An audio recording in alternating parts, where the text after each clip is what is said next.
Hey guys, Rachele here with Amethyst Ascension, and today I'm going to be doing another VR video to Mags over at the Woodland Hag, and this one is also Season of the Witch, and this is 11 questions.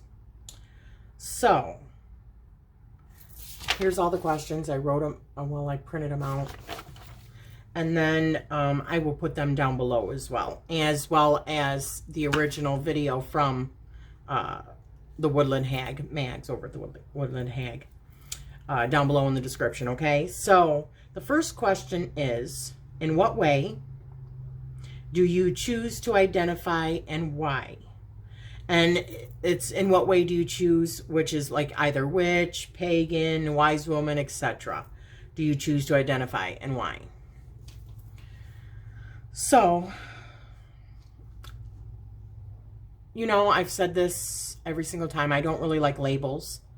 I know that they're necessary, but I don't like them just because I think that they limit us. So I would say eclectic. I'm Christian. So some would say I'm a Christian witch.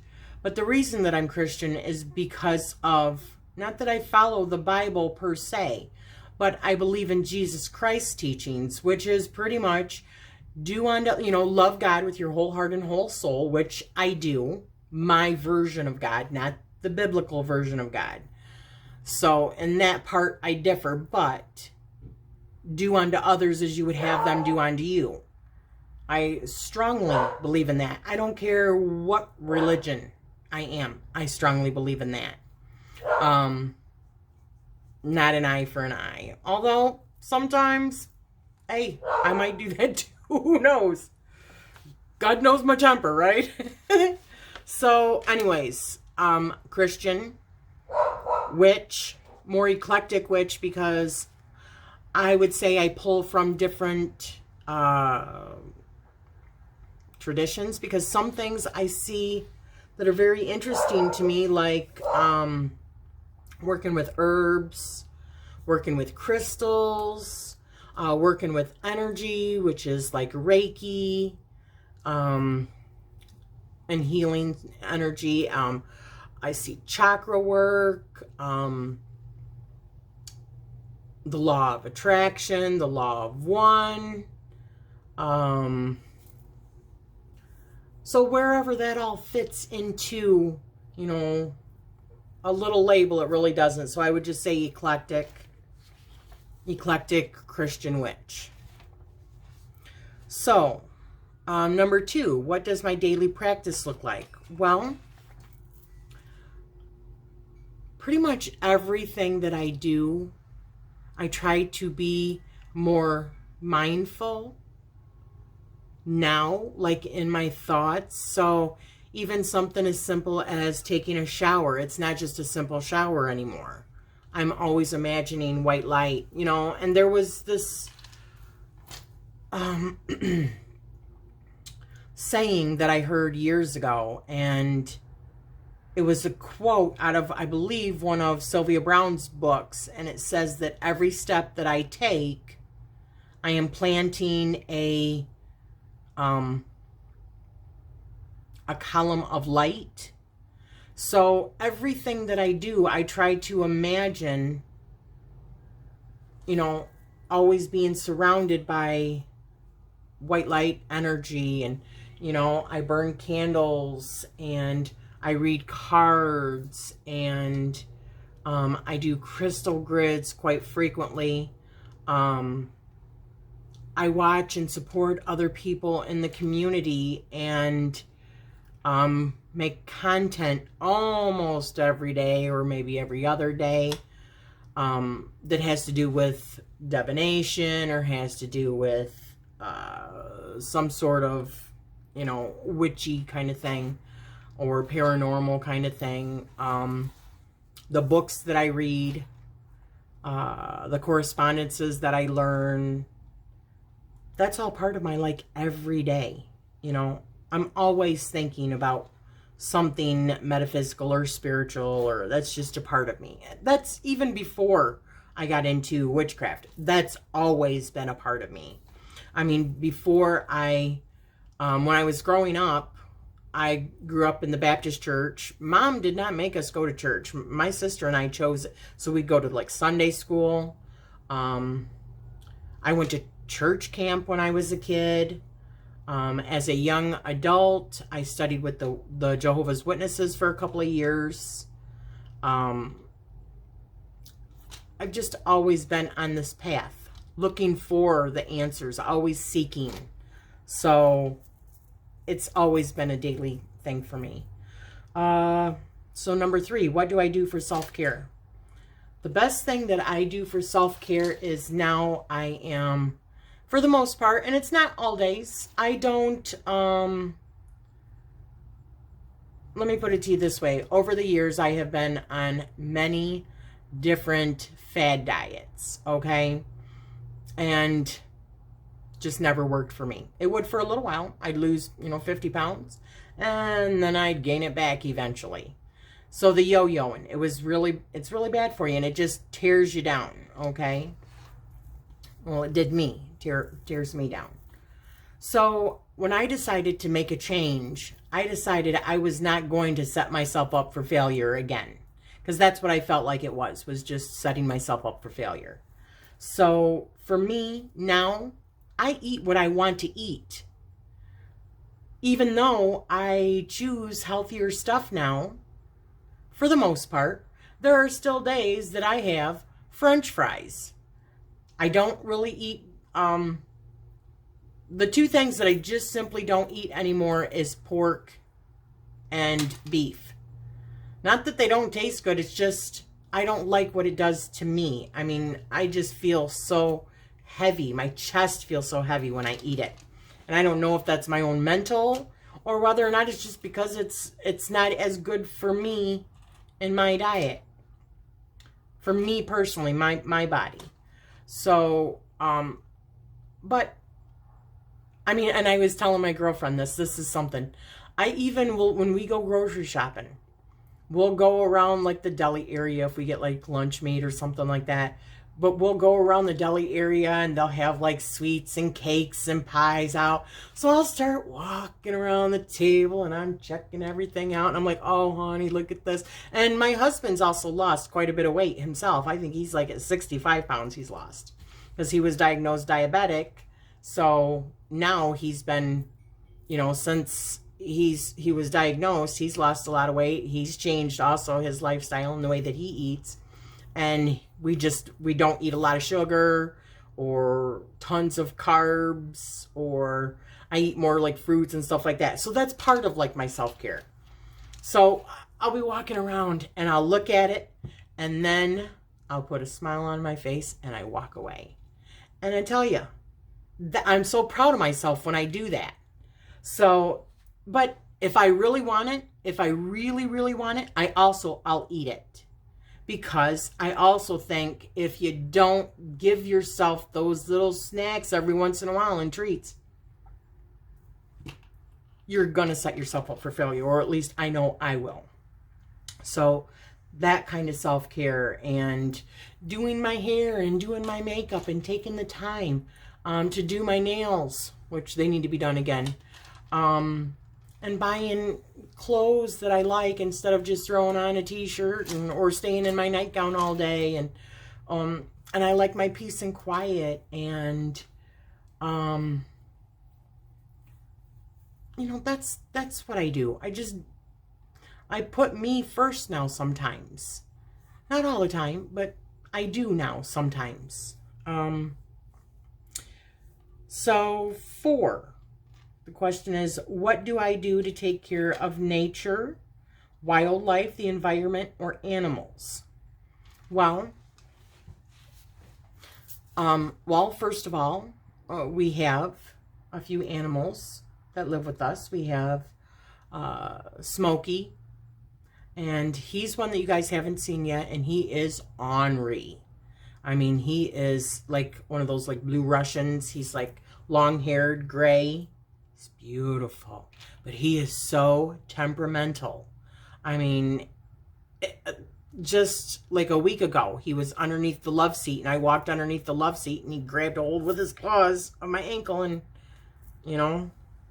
Gave me couple little puncture marks just because I walked by. That's how he is. But then he'll come by and he'll be meowing. He is mouthy, let me tell you. I'll be surprised if you guys have never heard him on any of them. But he's just mouthy, but he's beautiful. And so we take care of him. We take care, you guys have seen my beautiful chubby girl Pepper. We rescued her. And then Sully, of course, we rescued him. We don't really buy from pet stores and stuff like that. We prefer to rescue animals. For nature, we do recycling. Specifically, you know, we have a service that we use for our trash, but we also have the same service that comes every couple of weeks, and we have a bin for that. So we recycle what we can. We do it that way, and I try to be more conscious of, for the most part, that's kind of hard. I mean, I know I seen Drew do a video on how everything pretty much is bad for the environment, and it really is. I mean, buying glass products, paper products, when they say paper, plastic, well, they're both bad. One is tearing down trees. If they were bamboo, maybe that would be a little bit better. But they're probably not bamboo. Or plastic, that's just more stuff. So if you can recycle it, better. So we try to recycle. I'm trying to get more into learning about growing, and I just actually took it down.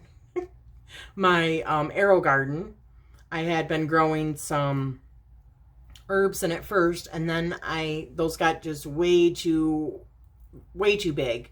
So then I was growing some cherry tomatoes, and I got my first and only harvest, but it was just growing out of it. So next year what we're going to do is I'm going to start it probably like about April, like the tomato plants, and I also was growing some jalapeno peppers.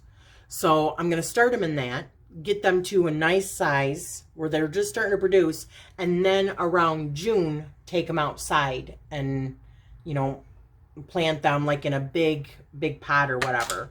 And, try my hand at different things and learning how to grow. And I would like to start learning how to grow some, different flowers and stuff like that. And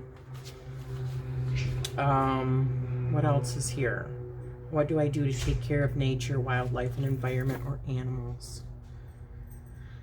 I don't litter. When I do see something out, I try to pick it up because I don't like that. I don't run my water heavily. Like when I'm brushing my teeth, I turn it off. I just try to be as mindful as I can of things within my own limitations. So number 5, how do I help, heal, or support humans or humanity? Well, I think the best way that I can do that is just to be, the best person that I can be compassionate and loving and help people when I can help them. When I even see somebody, with a sign that says, will work for money or work for food or whatever, I try to give them some money. I try to be understanding. Some people do swindle you, but my whole thinking is this. I can't be responsible for what other people do, but I can be responsible for how I behave.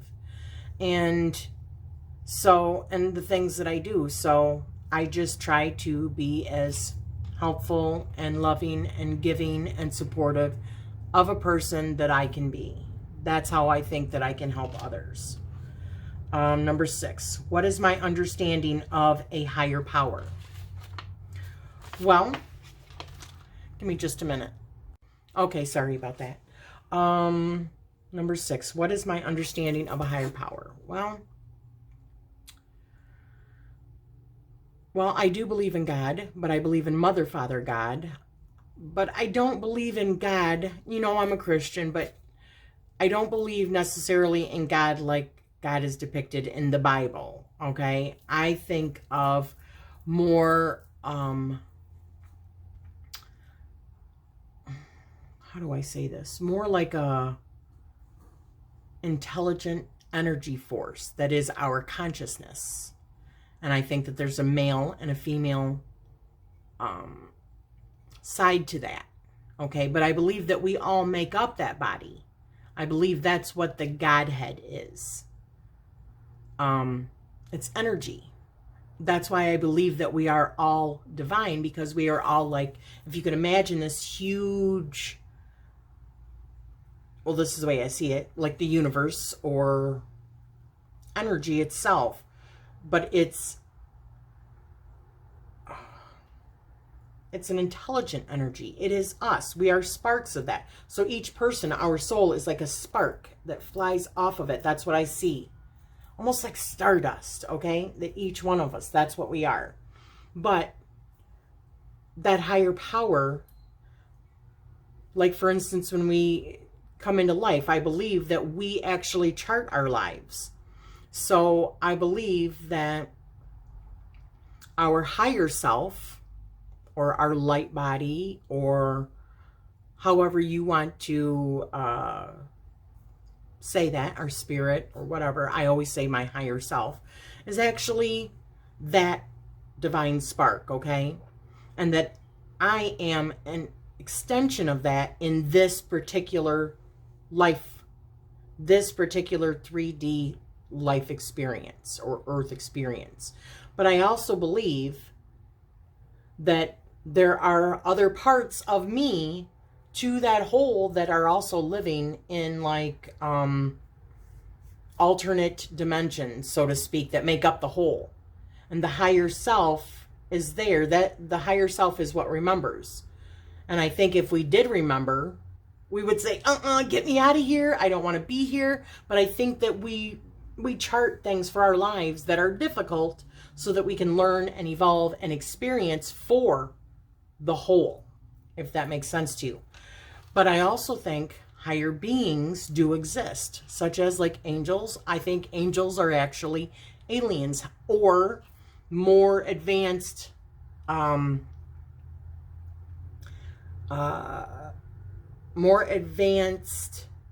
versions of us that have gone through the higher octaves, higher frequencies, and now kind of like what Mag said, in a different, maybe in light bodies. And you know, I believe that we are right now in like the third density, but I believe that other higher beings as well as our higher self are in contact with us from higher densities, you know, 5th, 6th, 7th higher densities. Another person that I have done a little bit of research and watched his videos, and I highly recommend, would be Drunvalo Melchizedek. And his teachings talk about the different like octaves and frequencies. So if you think of like music, that's where it all kind of intertwines. And then you think of, you know, like sacred geometry and like the Merkaba and the flower of life and all of that, and their frequencies, as well as like shapes. Well, they're on higher frequencies. I believe that higher beings are on higher frequencies. Yes, aliens as well. Star seeds. But I also think the different like gods and goddesses that you hear about, I believe they were like us, just people. Jesus Christ, like us, but he like ascended. So I think of them as like ascended masters, okay? People that achieved a certain level and advanced. So, okay. That's like the easiest way I can describe it, but there's so much more. So 7, what is the most important life lesson that I have learned so far? Well, also like Mags, I believe that we never stop learning. If we're doing it right, we're still always learning. That's why I say, like in the tarot, like the Tower card, and you know, like the 5s in the suits and the 7s in the suits, and you know, the Devil card and all that. That doesn't scare me. Actually, I think if you're getting those cards, you're doing it right, because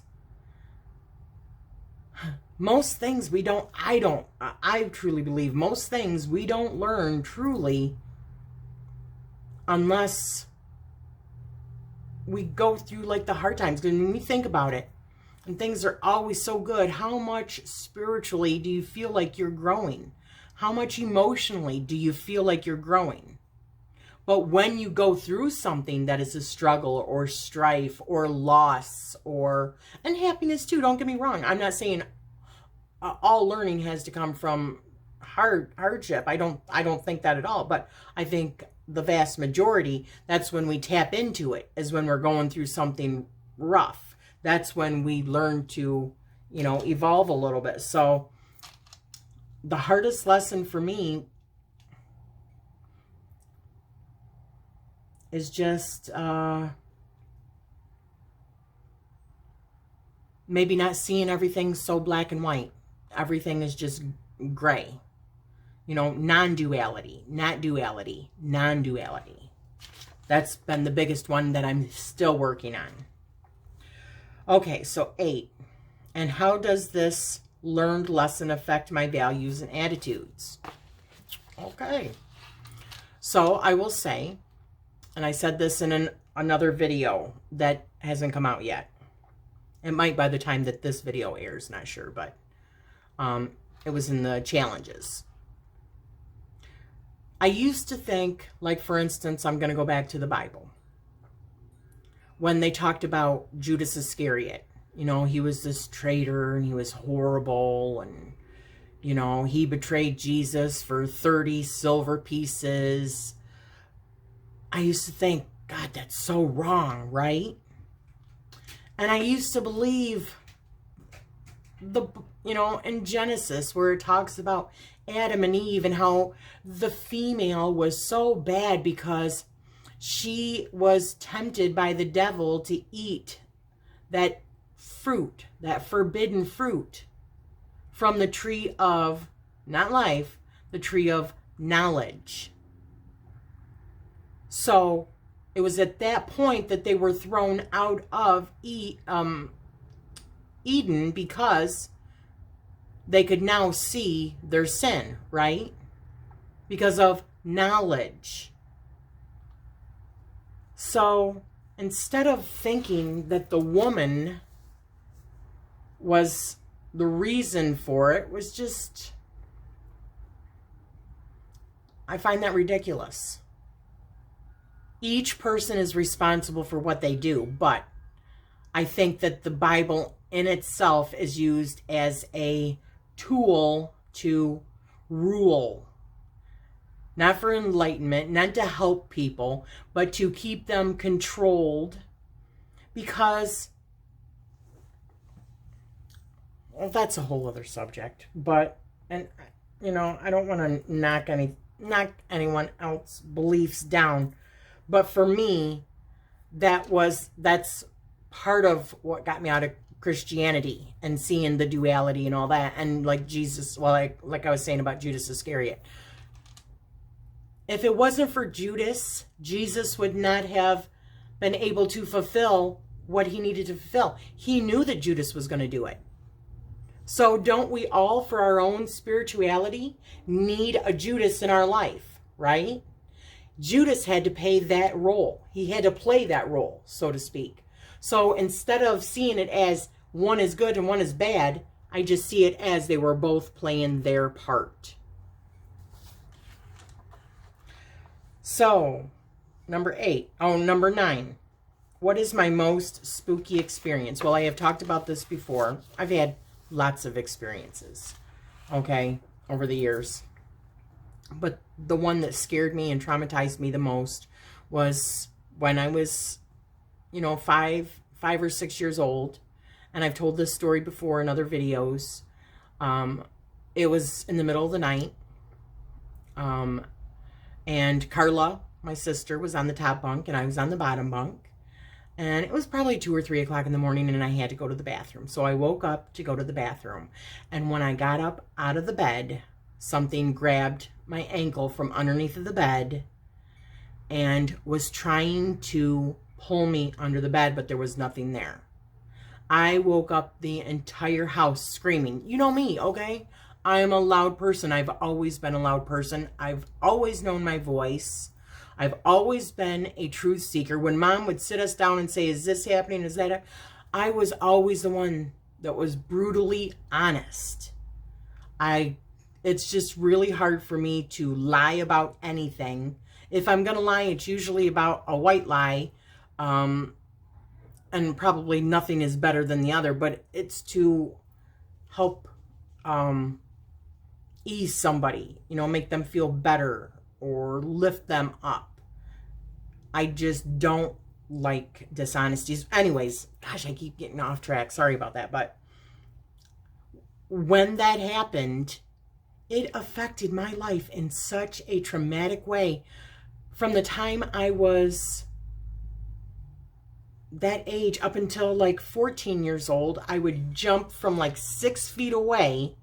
And I mean 6 feet, if not further than that. I was like a brick house when I was a kid. I was into gymnastics and, I mean, backflips, front flips, you name it. I did it all, you know, even like flipping off of bars, like handlebars, and doing the monkey bars and all that stuff. I was just like climbing trees. I mean, when I was 3 years old, I broke my arm because I fell out of a tree. If that tells you anything. But, so I would jump like 6 feet away. And then up until the age of like 21, 22, I could not even sleep with any of my limbs from underneath of the covers. Definitely not hanging over the bed. I mean, I always had to be tucked into the covers because it just startled me so much. It just, not even startled, it traumatized me so much. So, yeah, that would be the spookiest experience that I've ever had. Number 10. Would or have I ever cursed or hexed anyone? I have a belief about this. First of all, no, I have never done that as far as witchcraft.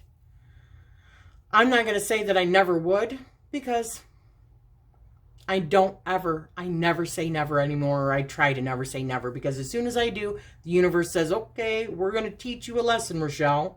So I'm going to knock on wood, and I'm going to say I would hope that I don't do that. But I'm also going to say that I think the way that we actually curse people isn't just by doing witchcraft.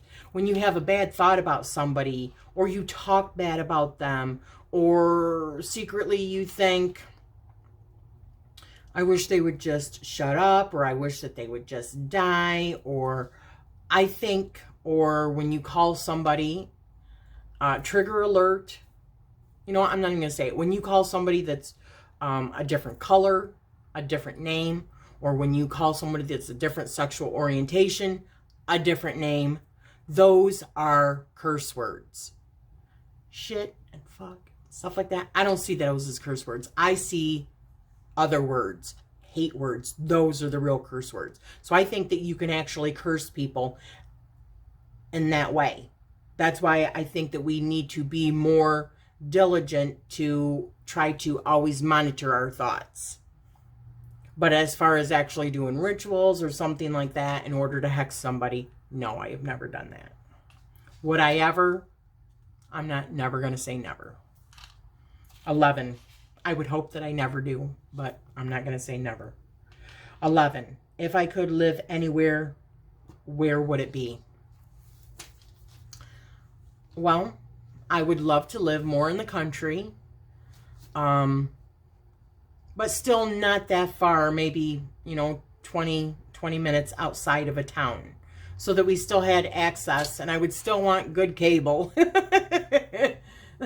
But I would want to live somewhere where I had land, where I could just plant a really good garden and, you know, have like a wooded area where I can walk and have privacy.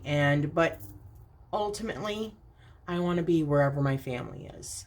That's where I want to live, where my family lives. So there you have it, guys. This was a little bit longer than what I had liked, but they were 11 kind of difficult questions. So this, like I said, was a VR to Mags the Woodland Hag, and it was the Season of the Witch, 11 questions, and it was a witch's way. I'm going to put the questions down below in the description, and I'm going to put a link to the original video from Mags down below as well. And I hope you join in, and I'm sending you guys all love and light. Thank you so much.